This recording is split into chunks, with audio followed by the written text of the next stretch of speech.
Hello, mi Andy. Magandang buhay. Nandito na naman ang Mami G para magluluto ng ulam na pangmasa. O diba, dilis po ang lulutuin ko na with cornstarch at syempre ang crisping dilis. Ayan. Hinugas-hugasan na ni Mami G at malinis na po at dinidrain ko na yung water. Pagkatapos mag-drain yung water, syempre lalagyan na natin ng pampalasa. At para lalong sumarap ang ating dilis, lagyan ng kunting asin, magic sarap at halo-haloin natin ng maayos para mag-combine ang ating mga nilagay po na pampalasa. At syempre, pagkatapos ng mahalo at huwag natin kalimutang ilagay ang cornstarch.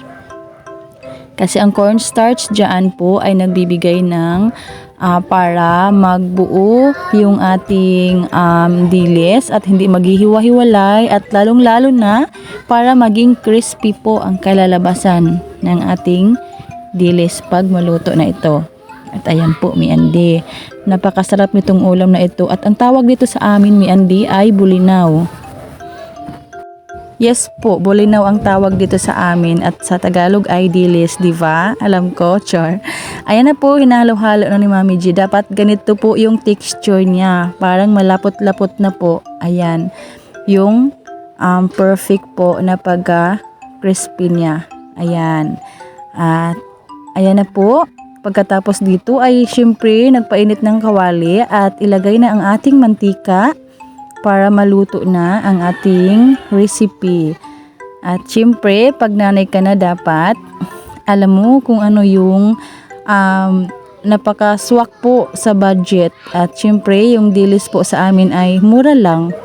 Kahit hindi po minsan lang po kami makakain nito.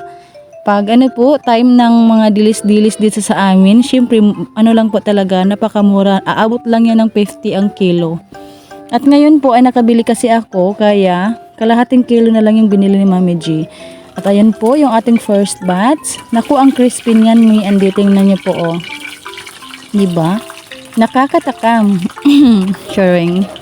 At ayan na po ang ating crispy dilis, mi Andy.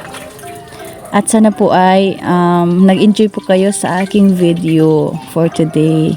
Ayan na, natatakam na ako at syempre nagugutom na kasi maraming ginagawa ang mami sa araw na ito.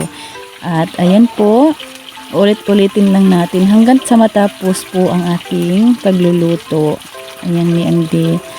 At ang ulam na ito ay para lang sa mga low budget na mga nanay, ay diba? At sana ay nag-enjoy po kayo sa aking video for today, mi Andy. Ayan. At sana ay suportahan niyo ako palagi sa walang sawang nagsuporta. I love you all and thank you so much. Hanggang dito na lang. Have a nice day and follow for more.